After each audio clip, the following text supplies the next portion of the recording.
Hi folks, Talkin' Baseball is back, episode 9 of season 4, and we have a special show for you today. You may notice we're not at our usual digs today. We are actually at Fenway Park with Red Sox team historian Gordon Edes, who has been kind enough to join us for a special show today.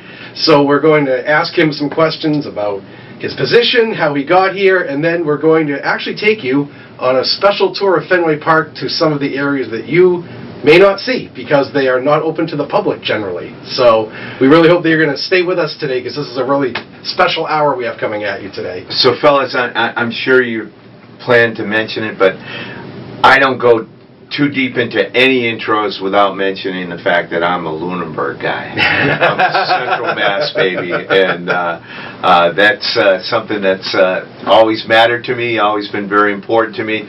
This guy sitting to my left was actually my high school English teacher my senior year, and he had the I don't know if it was the foreshadowing of my career or something, but you know, Pete assigned me an independent study project that strictly evolved around baseball. The Natural, Right. the Universal Baseball Association, these were the readings he assigned me, and the Southpaw by Mark Harris. Remember that? I think it was Bang the Drum Slowly, wasn't it? I thought, you know, I did read Bang the Drum Slowly as well, but they're both Harris books, that's right. and maybe that's it. Maybe I read Bang the Drum first and loved it so much I went and read the Southpaw, but, you know, I know it may sound like it was a gimme course, you know, reading baseball as a senior, but come on, you know he wouldn't do that. He does not give grades out lately, trust me. No. Both students, we know how the grading works. That's right. So we're happy that you could be watching this, and we're thrilled to have Gordon here as a guest.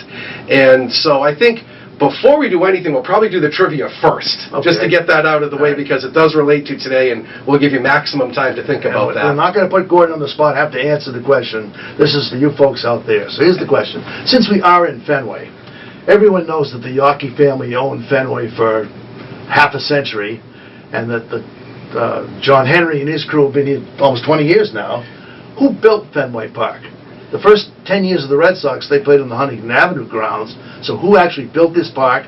And part B, why is it named Fenway? And I will tell you guys who are, you know, in case you have some questions about my bona fides, Jace did run the question past me off camera, and the historian... He nailed it. Thank you, right there. Instantly nailed it. So if you know that, you're on par with the historian. So good luck to you. Yeah, God forbid if I hadn't known the answer, right? Well, we've had trivia questions on here that have been pretty tough. So. Yeah. That's a good challenge. Yeah. You'd think the guy that built the place would be pretty well known. He's not. No. So, I also should say that Gordon was not only a member of the class of '72, he was the class president as well. So he has come not a long way because he was quite prestigious then. In fact, he cut his writing chops writing about the men's softball league in Lunenburg. Men's softball league, and you know, Bobby Verolini, if there are any Verolinis still in the area, you know, when I was a freshman, he was the big running back for the Blue Knights. Yeah, I covered all of the Lunenburg sports teams for the Sentinel and the Leominster Enterprise. It was a coincidence, but the team you played for was Pete's Market, right? Yeah, but had nothing to do with this Pete, but he was the swaggering first baseman, left-handed the lefty hitter. First baseman. Yeah, lefty first baseman. You know, I'll be honest, Pete, and you know, at that time, of course, it was something I loved to do, and I remember that you know, Ronnie Lamotte came to me, probably beginning of my freshman year, and said that Dick Garvey, the football coach, was looking for somebody to write about the club for the high school team for the Sentinel, and would I be interested? And shoot, I think I might have gotten paid $25 an article, if I'm not mistaken. Which, you know, compared to my babysitting pay, which was 50 cents an hour, you know, that was big money at that time.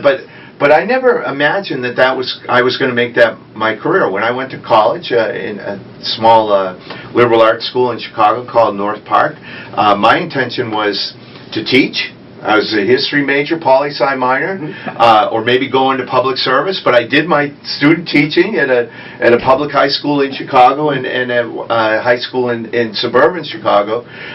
So toward the end of my time at North Park, one of my professors came up to me and said, "You know, I think I might have a job for you."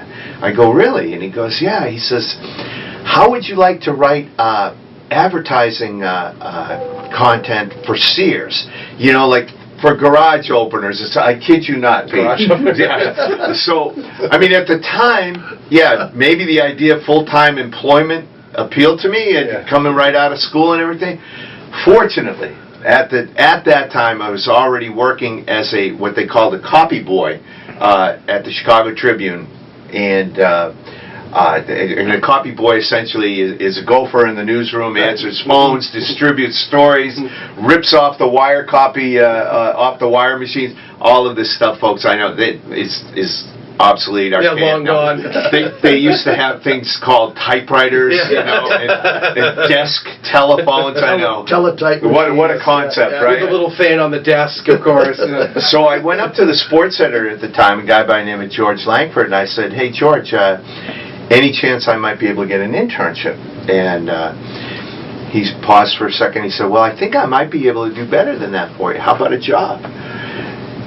I said, "All right, that might work." And so they gave me a 3-month tryout on what they call the copy desk. Right. The copy desk is, you know, what your wife, Debbie Lincoln, is very accomplished at, you know, taking what someone else has written and edit it, make sure the grammar's correct, you know, and the thoughts have at least some semblance of logic. You know, so in the newspaper business, the copy editors also wrote headlines and picture captions and all of that. And yeah, they gave me a three-month tryout. And at the end of that period, they hired me. I worked in the newsroom at the Chicago Tribune for a full year on the copy desk before transitioning to sports. And as a historian might say, the rest was history. So you worked at the same paper that Siskel and Ebert worked at, which is pretty amazing. Well, actually, yeah, so Gene Siskel, that's pretty cool. I got to know Gene Siskel as a copy boy. He was there at the Chicago Tribune. Yeah. Roger Ebert was actually working for the rival Chicago Sun-Times. Yes, they came together for the show. And you know, some of the sparks that you see between those two guys on the show, that was real. Yeah, really? I mean, that was a real competition there, and it was amazing. You know, and I mean, in a lot of ways, it was an unbelievably fun time to be working in the newspaper business. Chicago, I mean, coming from Lunenburg, a small town, you know, to come into Chicago and working at the Trib, that was like the coolest environment I'd ever been in. And, you know, think about everything that was going on at the time. The Vietnam War, Watergate, you know, Chicago incredibly passionate about their sports, much like Boston, you know, and when you have 4 papers, 2 in the morning, 2 in the afternoon, all as competitive as hell. Yeah. I remember the Sun-Times, they did a thing. They're investigative reporters. They set up, because they wanted to show all the corruption among city inspectors and all, they actually set up a bar called the Mirage. Is that perfect? With all these hidden cameras and everything. And they, I mean, it was must reading in the city for 2 or 3 weeks. And they got jobbed out of the Pulitzer. I think some you know, stuffed shirts on the Pulitzer committee decided it was too much of a sting. Are you kidding? It was great storytelling, and they caught so many people red-handed. That's true. Wow. But yeah, so that was an exciting thing, and I was hooked. Wow. And I can't imagine the way that media is now. Can you imagine 2 morning and 2 afternoon newspapers? Oh, yeah. I mean, think about that, everybody. I mean, part of my job, and of course all of this is obsolete now. I mean, what we call a scoop, whether it's a big trade or somebody announced a retirement or whatever, basically in our social media age lasts roughly, what, 90 seconds, 2 minutes, you know? But at that time, so the first edition of the papers would come up at around midnight, all right? So the Sun-Times was essentially just across the street from the Tribune. So as a courtesy, the papers would delivered copies of their first edition to the other newspaper. And part of my job was to go down to the lobby of the Tribune, grab the Sun-Times, and hustle them up to the editor, and they'd be flipping through the pages, seeing what the Sun-Times may have had scoops. Right?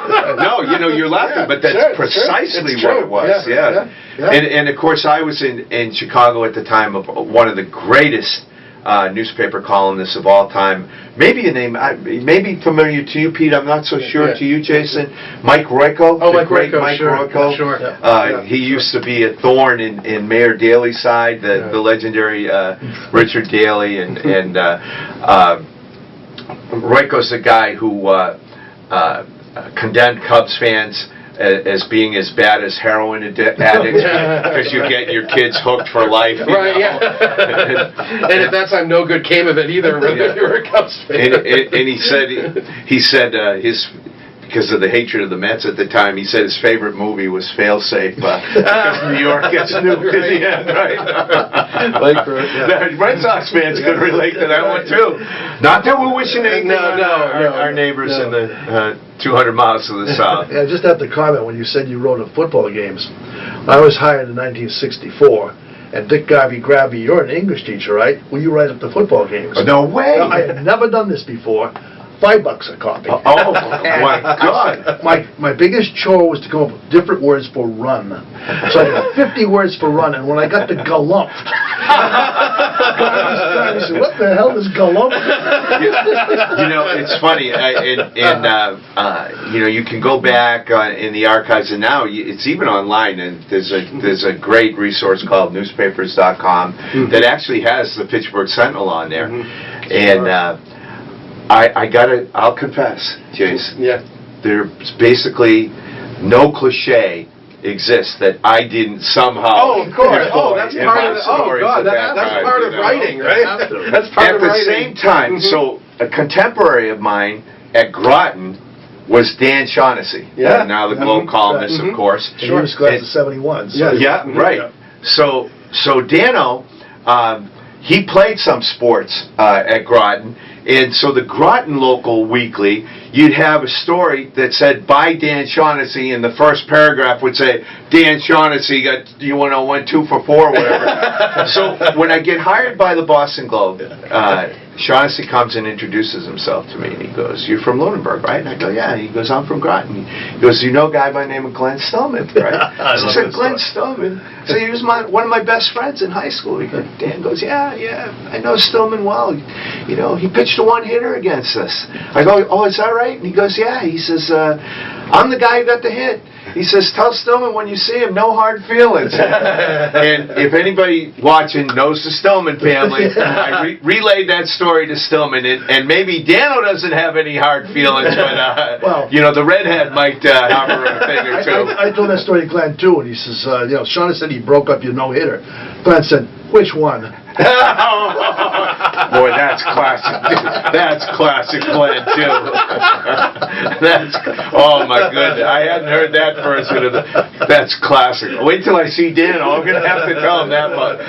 That's perfect. So after you left Chicago, where did your next writing assignment take place? Where would you set that? So while I was at the Tribune working the copy desk, and it was a terrific job, but as time went on, I was really chafing at the lack of opportunity to actually become a reporter and start writing. I wanted to be a writer. My dream was not to sit at a copy desk the rest of my career, although I will say, and I learned this through the course of my career, copy editors are about the most valuable members of any, and that's why it's so lamentable what you see online now, and so many mistakes and everything that are made. It's because there aren't as many copy editors.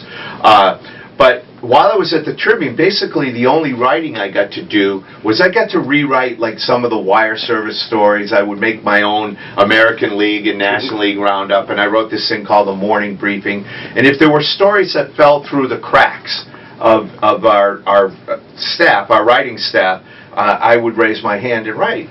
But in 1980, winter of 1980, I applied for a job at the Los Angeles Times, and how that came I about was going to say, that's is quantum leap there.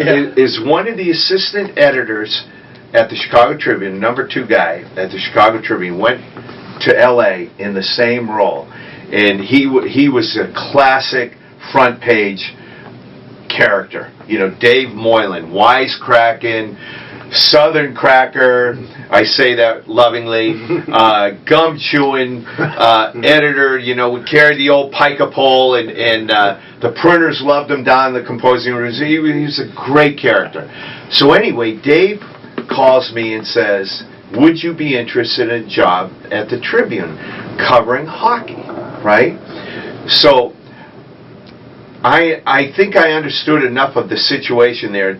They weren't really looking for a hockey writer. What they were looking for was another copy editor, because it was going to be a kind of a hybrid didn't thing. even have hockey when you were in high school. At the very end, they did. Just because starting, yeah. Scott Red Light Cody, my classmate, you know. Sorry, Scott, that's a joke, baby. I respected you tremendously as a hockey player. So I mean, I grew up in the era of the Orr Esposito Bruins, but I can't claim any kind of hockey expertise. On the other hand, if you're going to cover hockey as your first beat, can there be a better place in L.A.? I mean, because you know, the entire roster of the L.A. Kings could have walked down Sunset Boulevard naked, and nobody would know, right? Yeah, blinked, sure, you know. sure. And at the time, the sports editor was from Arkansas, so he didn't know a hockey puck from a buffalo chip. You know, so it was really an opportunity for me to learn on the job, and you know, thanks to Dave Moylan. And a columnist named Bob Verdi, who was at the Chicago Tribune, put in a good word for me at the Times. I went there, so I'm basically there less than 2 weeks, and we're going up to the employee cafeteria on the 10th floor, and we're waiting at the elevator. I'm there with a long-time Times, actually he's a newspaper legend in the business, a guy by the name of George Casita, was a legendary basketball writer in Philly for years, and then became a desk man without peer at L.A. Anyway, I'm with him going to dinner.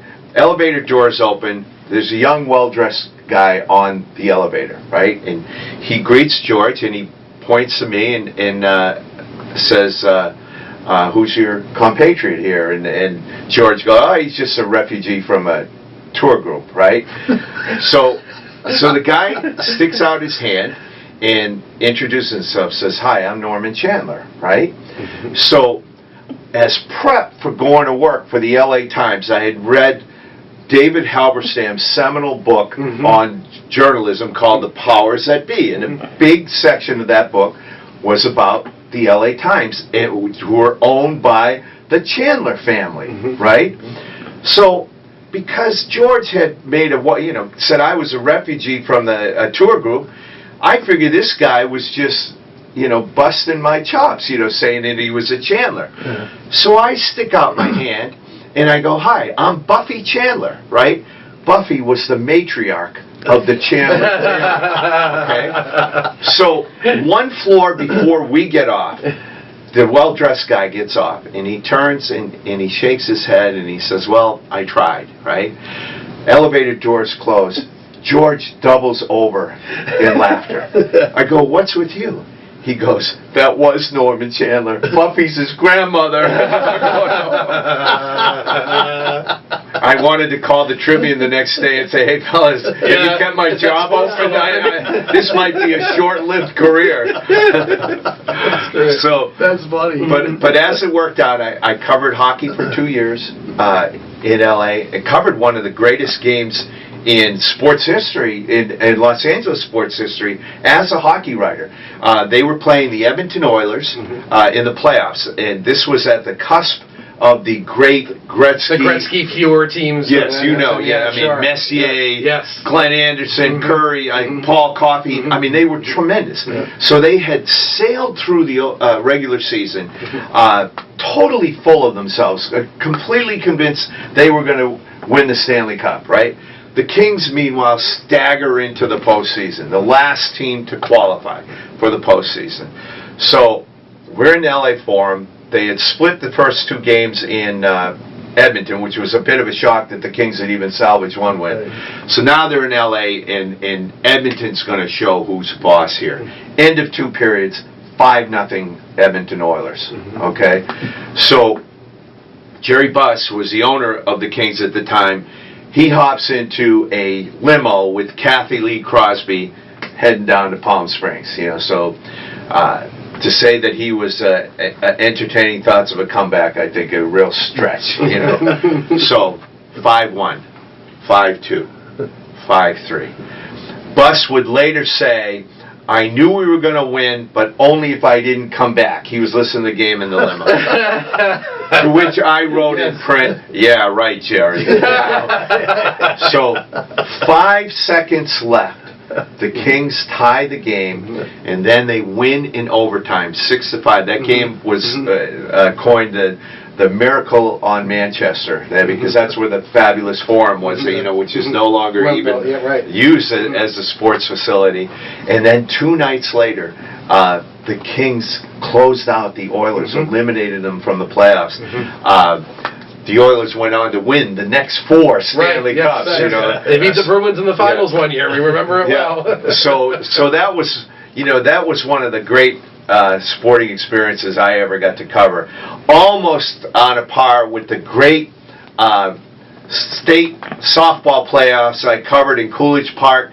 Pete, you didn't play on that team. It was Highlight Cleaners. From Leominster. But they were Leominster sponsored, but there were some Lunenburg guys on there. Brian Kane, Vic Conklin. Was he a Lunenburg guy? Yeah, sure, he was on my team. Okay, he was on he was on your regular season team. Greg Pacusi, who ended up later became AD at Gardner and all that. They were a fabulous team. So they lose early on in that playoff. It's double elimination, right? So they're still alive. It was oppressively hot that weekend. Well, they kept coming back from 9, 10 runs back. I'm not exaggerating. Win after win after win. It was crazy. To the point they get to the finals against a team from Worcester. And they beat them in the first game. And then in the second game, they had Highlight was up by 8 runs. And lost in the final. But I'm telling you, people ask me, I've covered Stanley Cups, I've covered World Series, I've covered Super Bowls, I've covered NBA championships. I had so many, and maybe because I shared it with my dad. My dad was running from Coolidge Park over to the phone company garage to keep filling up their water jugs and everything and bringing it back. The fact that I got to share that with my dad maybe made it as meaningful as it did. The immortal Rosie Palermo and Slug Carrazaway. Sorry, Kenny Carrazaway. Kenny Carrazaway, but his dad was Slug. Yeah. So and his mother would sit in the stands and go, beautiful, beautiful. So I know we're going a little heavy down the nostalgia road here. Indulge us, kids. But after 2 years of covering hockey, I got assigned to, and I'm dating myself here a little bit, the first incarnation of the Los Angeles Rams. I covered them for a year in 1982. It was a strike year, and they ultimately fired their coach. They only went 2-7, but their last game of the year in Candlestick, they beat the 49ers and knocked them out of the playoffs, which was essentially the Rams playoff. And then the following year, 1983, I was able to return to my first love, and that was covering baseball. I was assigned to the Dodgers, and how cool is that for a kid from Lunenburg, right? I was the backup writer in 1983. Then I covered the Dodgers the next 3 seasons. Fernando Mania then. Fernando Mania was at its height. And in fact, I covered Fernando's 20-win season in '86, and I covered what in 1985 was what came to be known in St. Louis and Los Angeles as the Jack Clark game. No, Tom Niedenfuhr. Hey, very good. Tom Niedenfuhr, yeah. Buff, and Lasorda never lived it down because first base was open. Yep. He could have walked Jack Clark. And I think Van Slyke was the next hitter, Andy Van Slyke. who's no slouch, but he wasn't the power threat that Clark was, and Clark hits a home run off of Niedenfuhr. About 600 feet. It was crushed. Yeah. So to bring 85 back home, so I end up covering that World Series. And it was the Royals and the Cardinals, right? Yep. Star pitcher for the Cardinals was a left-handed pitcher who pitched for the Red Sox at one time from Peabody, John Tudor. All right? So, Game 4 of World Series, Tudor pitches one of the games of his life. Great game. Just totally throttles the Royals. Puts them up 3-1. So, I'm in the clubhouse waiting for him to return to his locker. I don't even go to the interview room where he's out doing the big interview for the television cameras and everything, because hey, I'm working on West Coast deadlines. I have time to go a little deeper here a couple hour buffer. So I'm waiting in front of his locker, and I'm watching the interview room interview, and Tudor's acting short one-word answers, and he just seems miserable, right? And then he comes walking in the clubhouse. He sees the group of us huddled around his locker, and he goes, so what's it take to get a media pass these days? A driver's license? And go, whoa, this isn't going to go well, right? So he disappears in the trainer's room for a while, let us cool our heels and wait. So then he comes out, and we're asking questions, and again, he's just really sour and combative and all of that. And finally I say to him, I said, John, I'm a little confused here. You've just pitched one of the great games of your life in the World Series. You've just put your team up 3-1. Why does it seem you're so miserable? And he goes, what do you want me to do? Take a swing at you? And I just shook my head and walked away, right? Wow. And as I'm walking away, he turns to another reporter and goes, who was that schmo anyway? So if you go back and look at Sports Illustrated's coverage of that World Series, that anecdote is told in there where he called me a schmo. So his agent, I believe it was Jack Sands, reaches out to me and says, John wants to apologize to you, but John never did call me. I think the agent apologized to me. But years later, so Johnny Pesky would annually have a hot stove event. It was thrown by his friends every year in Swampscott and Lynn. They would honor Johnny Pesky. It was one of those old school, good old boys, but almost like a Friars Club type thing, without the blue jokes, And anyway, John Tudor is there one year because he's a North Shore guy and stuff. So I introduced myself. This is 15 years later or whatever. You show me your driver's license? I should have. Remember me? And so we talked about it and we joked about it a little bit, and I think he felt a little bad about it. And as that World Series ended, you recall, Game 7. Yes. Cardinals lose 11-0.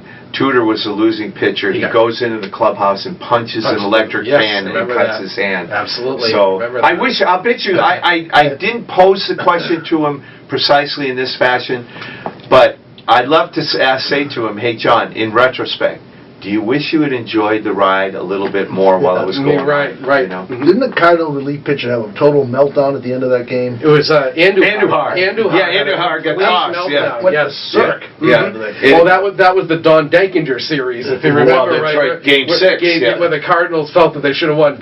We talked about this on the show before, when Don Denkinger was the first base umpire, completely blew a call. Do you remember who the Royals hitter was? Oh boy, who was the hitter? Had played for the White Sox. If I'm remembering correctly, because Deckinger made a save call, right? Save call. Was it Jorge Horta? It could have been George Horta. I think it was. He was a pinch hitter, I think. Yeah, that sounds right. And Deckinger completely blew the call, and the Royals had a game-winning. Dane Orge, another name from the past, knocked in the winning run, and the Royals went on to win. Over and over again. Yes. As justification for the replay. Right. And it was a pretty egregious call, but still, just get the last guy out. I mean, come on, move on from it. All right, so at this point in the story, I think I have to, I made a reference to my father, Lionel Edes, earlier in our conversation. So I got to tell you this story about my dad. So growing up, thank God I was surrounded by people like Pete and Ronnie and all that who really loved baseball and all, because if I had to tell you what my dad's favorite sports were while I was growing up, if I was being truthful, I'd say candlepin bowling and wrestling. Those were the two sports he watched. Right, I mean, watching the noon show with Don Gillis. Right? Oh yeah, Don Gillis. Oh yeah, yeah. And he didn't wrestle, did he? Yep. No, just watching. And later Bob Gamere too. Yeah. Right. Oh, and as a kid, we'd watch the Saturday morning cartoons, and the bowling would be on That's after right, the cartoons. right? And Exactly. We'd sit and watch the bowling when we were like 8. And so, I mean, like some of my early sports heroes were Ray Casey from Pittsburgh, big candlepin bowler. Stacia Zernicke, right? She was awesome. Yeah, she was. So here's my dad, who clearly isn't a hardcore baseball fan, but check this out. He had his Zelig moments. 1975 World Series, Game 6, as you recall, was rained out, three days in a row? Yep. Right? So I'm a clerk in the sports department of the Tribune. By the third day, I work up the courage to ask our old-time columnist, cigar-chomping Dave Condon, said, "Hey, Dave, any chance of getting tickets to the World Series?" He goes, "Why? Who wants to go?" I go, "Well, my dad lives out there." "What's his name?" "Lionel Edes." "What's his phone number?" Give him the phone number, right? Phone rings in the Edes household. My dad answers. "Lionel Edes?" "Yep." "This is Dave Condon, Chicago Tribune. Come down to the Parker House. I got a ticket for you to Game 6. Oh. So, I know. Can you believe that? So, that's only the first half of the story. So Game 6, my dad is sitting out in the right field grandstand, very close to where Evans made that tremendous catch, robbing Morgan in extra innings. So, my dad's a quiet guy. Next morning, I get a phone call from him. Meanwhile, I'm watching the game all by myself in an apartment in Chicago, going nuts when Bernie Carbo hits that home run, and then when they win, it's just, But the next morning, my dad calls me. And my dad's he doesn't like to talk much on the telephone as a rule anyway. But this day he calls, and he's hoarse, right? And he told me that Kenmore Square was like VJ Day after that game, right? So that's only part one of the story. So fast forward, 1988. So by that time, I had covered the Lakers for 2 seasons when they won the back-to-back championship, the Showtime Lakers. So in the fall of '88, the Lakers are training in Hawaii. Tough gig, I know. Somebody had to do it, right? So we're in Honolulu. And was the weather nice? So I invite my mom and dad to come, right? And they come to Hawaii. For the World Series. I mean, for preseason, Lakers training camp. Well, then the Dodgers get into the World Series, and the Sports are the Times, because I had a baseball background, said, "Hey, we want you to be part of our series coverage, right? So come back to LA, and we'll get your credential for the first 2 games in LA." So my folks come back with me to LA. And who's got a ticket to Game 1 of the 1988 World Series and sees arguably one of the other greatest home runs in baseball history, Kirk Gibson taking Dennis Eckersley deep? My dad. Oh my God! So he was at both of them? Is that nuts? That's amazing. And then if for bonus points, I will also throw in, he was at the junior Skyhook game where Magic hit that little hook shot over Bird, Parrish, McHale. And I was foolish enough. So Larry Bird is in spring training this year down in the Fort. He's got a home in Naples.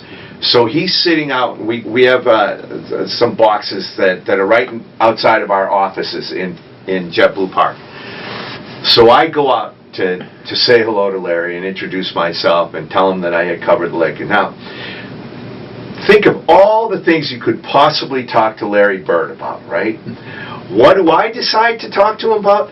That game, a game he lost, and I was trying to tell him what I I was trying to tell him was, I said, Larry, a lot of people forget that after Magic made that shot, there was still 2.5 seconds left on the clock. And I said, I'll never forget, because I was sitting courtside right next to the Laker bench. And I'll never forget, James Worthy had Bird by the jersey like this. And Bird somehow breaks away, and he was free. He had an open look in the corner. So he's in the left corner. The next day, again, I'm not name dropping, ladies and gentlemen, but so the next day I talked to a guy by the name of Jack Nicholson, right? Yeah, right. So Nicholson, so Bird's in the left corner. Nicholson is sitting in the first balcony in the right, opposite. And so he's got a perfect view of the shot, and he swore that he thought the ball was going to go into the net. And it just caught a little bit too much iron, and the Celts lose. So Larry basically, so are you finished? Okay, great to meet you, Mr. Bird. Oh yeah, I miss Jack Nicholson on the side. Yeah. I mean, he talk about a fun fan, pacing the sidelines, yelling at the refs. At halftime, once in a while, he would drop into the press room, because the reporters would go in at halftime and write some notes or running account of the game. And I mean, that scene. That Lakers scene at that time, I mean, they were obviously the hottest team in LA at the time, and you never knew who was going to be in their dressing room after a game. Whether it was Mike Tyson or Mel Gibson or Jennifer Beal, and it wasn't much different at Dodger Stadium. I guess I would say my favorite celebrity guest that I got to interact with at Dodger Stadium, hands down, had to be Don Rickles. Oh, really? So Rickles was big pals with Lasorda, right? So Lasorda would bring Rickles into the clubhouse, and Rickles would just bury every guy on the team. I mean, just kill them, And the tears are running down our faces, and because it was an honor to be insulted by that's Rickles. right, it really was. That kind of humor wouldn't play anymore today. And although Don always defended himself by saying, "Hey, I'm an equal opportunity insulter, I get everybody. I get everybody, so how can you say I'm prejudiced? I kill everybody. But Cary Grant would come in, then Jane Fonda and her husband Tom Hayden, who was he was an assemblyman, California assemblyman at the time. Yeah, LA was a different scene, but it was a lot of fun, and it was, I've spent 35 years in this business, Pete. It didn't suck. It was a pretty good way to make a living. People ask me, did you have, and then to be at a point after making a couple other stops, in Lauderdale and Atlanta for a year, and I worked for the National Sports Daily for my journalistic hero, Frank DeFord, the great writer from Sports Illustrated. But then to be able to come back home. Now, how did that work? After you were working for the Marlins? I was working for the Sun Sentinel in Fort Lauderdale, covering the Florida Marlins. I was a baseball columnist, did some occasional general columns for them as well. And I forget if Jackie McMullen I don't think she had left the paper to go to ESPN at that time, but there was some moving around. Oh, I know what it was. Nick Cafardo comes off baseball and goes on to football. So they were looking for a baseball writer. And I threw my hat in that ring, and it was one of the most protracted negotiations, and not, I wish I could say, yeah, we were, they said, yeah, we'll hire you, and then we were fighting over money for months. No, the sports editor at the time, and God love you, Don Swar, you were a terrific sports editor, but man, did you put us through agony while you made up your mind who was going to get the job. So in the end, it came down to myself and Buster Olney. Oh, wow, really? And Gammons was lobbying big time for Buster. Really? Yeah. Huh. And did he know you were a local boy? Yeah. Because he's from Groton. Yeah, yeah. That didn't. I guess that didn't carry much water for Peter. I think Buster still writes for ESPN, doesn't he? Well, so I think it actually worked out great for both of us. Right. Yeah. I got the job that I think was the best fit for both the Globe and me, to cover the Red Sox. A month later, Buster got hired by the New York Times, then ultimately ended up at ESPN, where he still is. I got to cover the Sox for 12 years. And, it's funny, one of my editors at the National was Vince Doria, who was a longtime sports editor of the Boston Globe. And so when I get hired by the National and go into the office, one of the first things I did was go up to Vince and said, Vince, why the heck did you never hire me? And he goes, maybe I should have, kid. But I had actually, in all honesty, I had reached a point in my career. I'd already been in the business over 17 years. I was I was a known entity to the Globe, and I really didn't think the opportunity was going to present itself in Boston. So the chance to come home and cover the Red Sox for someone who grew up in Central Mass, I mean, you can imagine what that meant, and what gave it added poignancy. If I can inject a little personal history here, is that September my wife Yoli died of breast cancer. So to be able to go home and be surrounded, by friends and family, and to work at the Globe at that time in my life meant the world to me, and it still means the world to me. And the idea, all those years, so I worked, 12 years at the Globe, and so the folks out in Central Mass, they get what's called the first edition, right? So that goes to press barely as soon as the game ends. Boom, it goes to press.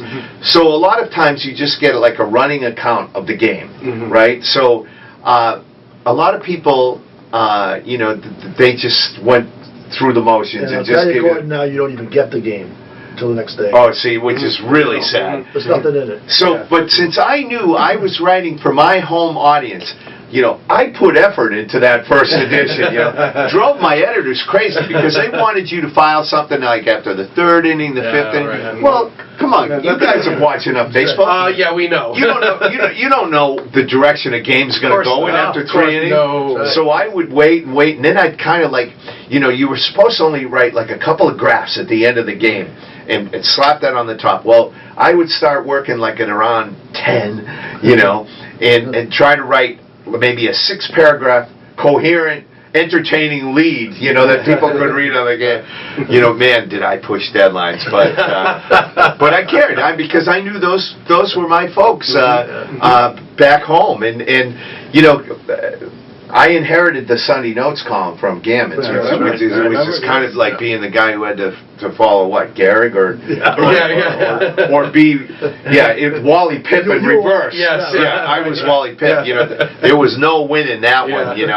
And then when I started, the great Will McDonough was still active, and he had that Saturday Notes column, and Will walked on water around here. But at that time, he had reached a point in his career where he was very, very close to the ownership of most teams in Boston and all. So those early years, there was a lot of conflict between myself and the front office. Dan Duquette, John Harrington, and all of that, and I had to be pretty critical. And so I'd be in the midst of these controversies day after day after day, and then the Saturday Globe would come out, which featured Will's Notes column. And remember? The Sox didn't own the Globe then. No, that's right. This is right. So I'd pick up Willie's column on Saturday. I still remember this. And more than on one occasion, the column would start out, "Here's what's really going on at Fenway Park." And I'd go, I'd reach behind me, take that knife out, take that knife out. Are you serious? And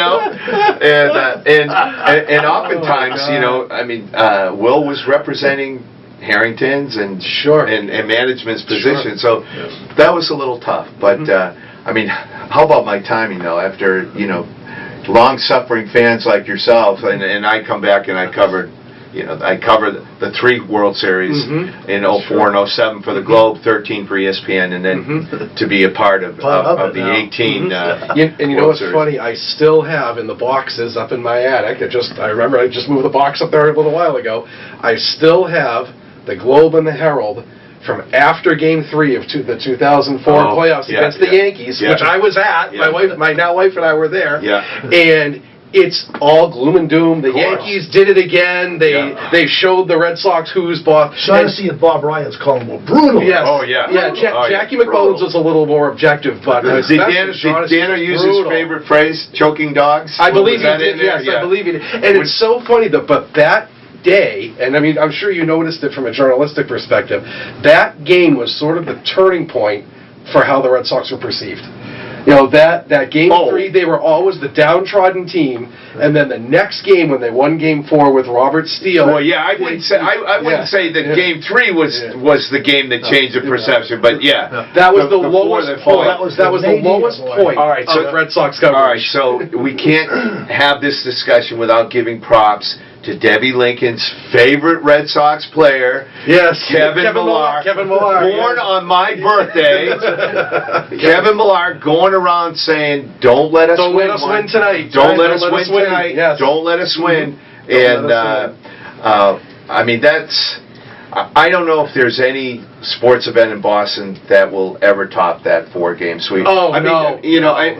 The only thing that would have made it sweeter, Pete, is if Game 6 and 7 had been in Boston instead of New York, but the games in New York were wipeouts. Oh, that's right. Well, the whole region was watching because remember they had the rain out, so they played 3, 4, 5, 6, 7, 5 days in a row. Right. There was no gap in between. So it was 5 straight nights of staying up all night, and especially games 4 and 5 were just agonizing to watch. Till they were extra innings. They went till God knows how late, and all of New England was showing up at work the next day with the bags under the eyes. We went to Game 4, came through Lunenburg at 3 in the morning. I believe Tessie. that's awesome. I went by the cops, they were honking at us. Oh, that's a great story. So I'm not sure you guys would know, partly because you were there, but when I talk to groups or whatever, or the question is posed to me, I say that the greatest single day in Red Sox history, and I wish I'd make sure of the date, I believe it was October 24th, because Game 4 ended at 1:22 a.m. And the Game 5 started at 5 o'clock the same calendar day and ended at 11 o'clock. Walk-off hits by Ortiz in both games. And the one guy who gets overlooked a little bit, I mean, Dave Roberts is justifiably celebrated here and should forever be celebrated here because everyone in the ballpark, everyone watching on TV, everyone, even in China, knew that Roberts was going to try to steal something. Absolutely. And he pulls it off. I mean, the first pitch. And bio-whisker and all that. But the guy who gets overlooked a little bit is actually one of the guys that was one of my favorite players. Billy Miller. Yeah, Billy Miller got the hit that knocked him in. Right up the middle. Miller. Right by Rivera. So Deb's favorite player embarrasses me in the clubhouse. I go up to Kevin Millar and I said, Billy Miller doesn't exactly fill up your notebook. He's pretty quiet and all that. But I got to tell you, he's one of my favorite players ever to cover. So what does Millar do? He yells across the clubhouse, "Hey, Billy, Gordon Eads says you're one of his favorite players ever to cover," to just kind of bust my chops. Which is so Kevin Millar, too. That's so like him to do that. Yeah. But, boy, we had no foreshadowing that Millar was going to wind up in the media, did we? Right. You have to give him props. Rivera walked him. I think that was one of 2 walks all season by that guy. Absolutely. And the funny thing is not a little tangent here, but the perception was that the Sox crushed Rivera in that series. He gave up 1 run in 9 innings in that series. That was the only run he gave up in the whole series. That was the only one he gave up. That's a great which is amazing. They did not hit Rivera in that series at all, just that 1 inning. You're right. If somebody had asked me I would say, yeah, I mean, they beat him in Game 4. They roughed him up, Hardly. So did he pitch in Game 5?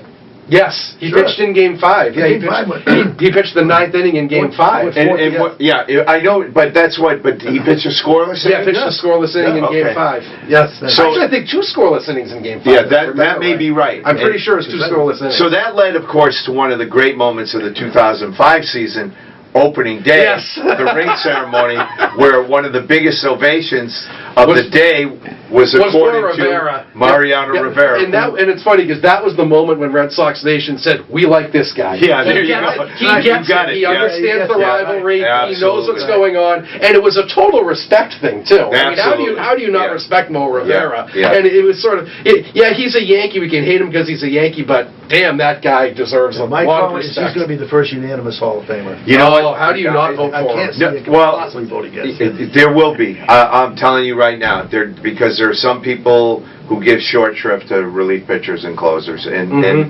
they'll I guarantee you, he will not be unanimous. How could Griffey not be unanimous? Right, well, it's another one. For God's sake. Yeah, absolutely. We'll stay away from the Harold Baines conversation.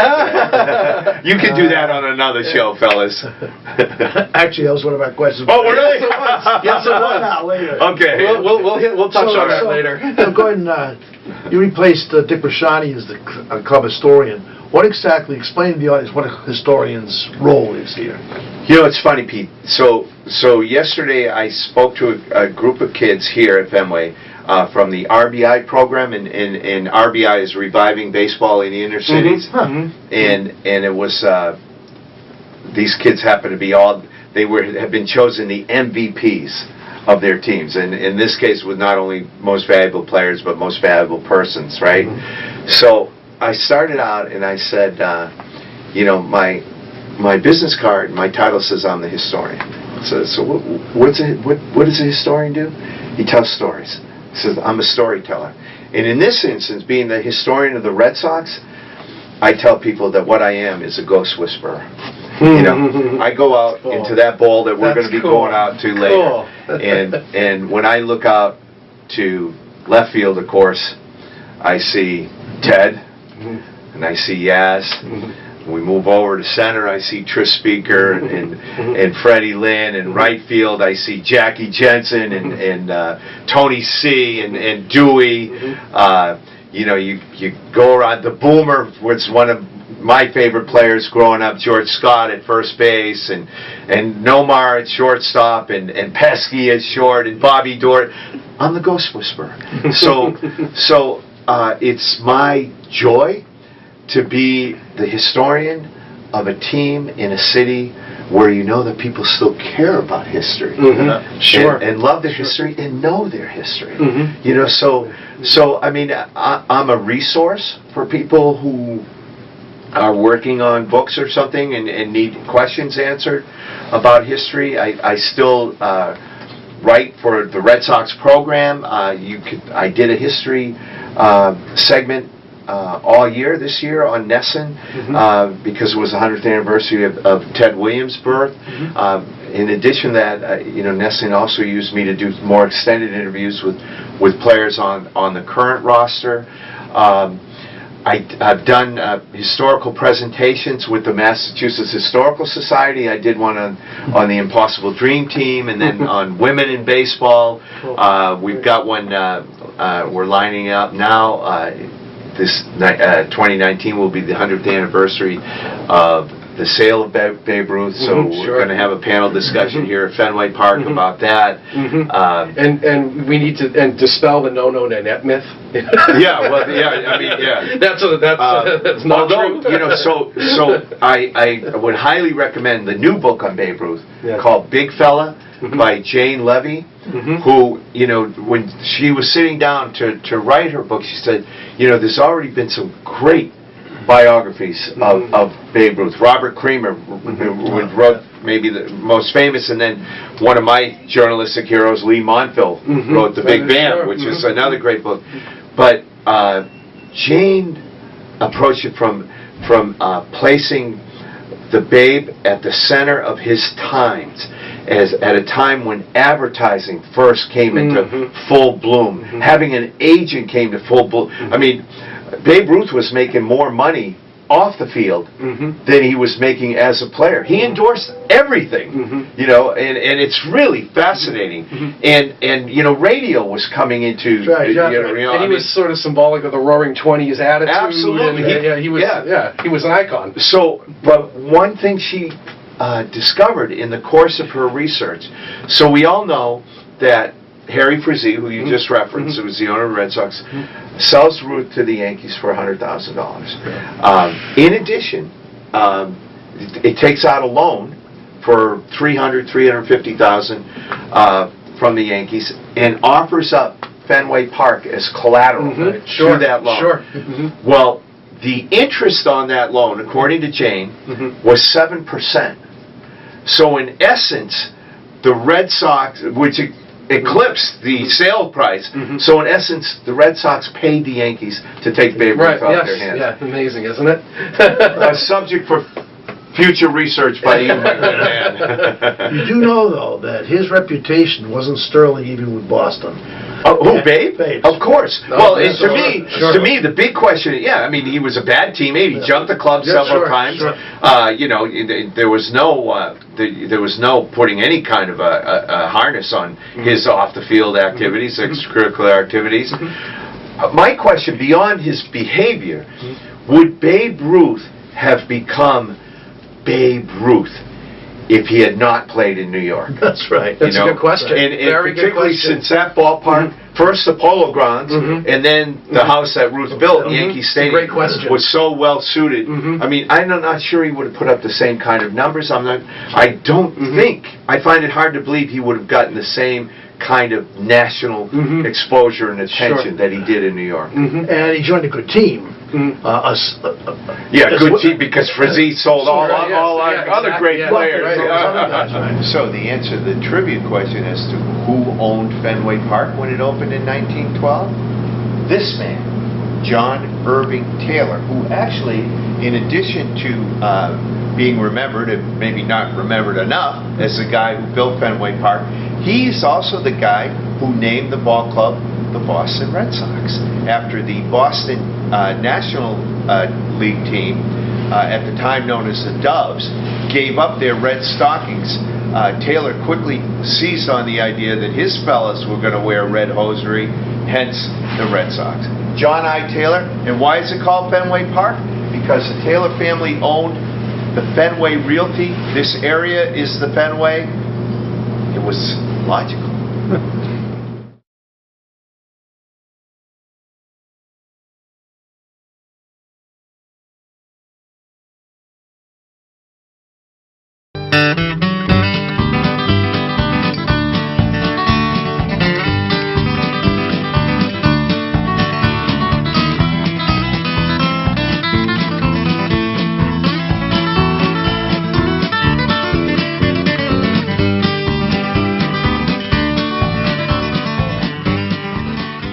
Thank you for watching another outstanding program provided to you by Lunenburg Public Access.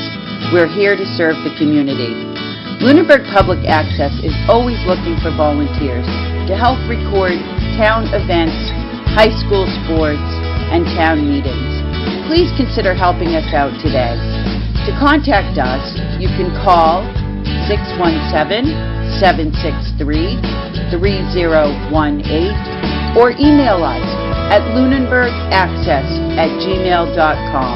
Thank you.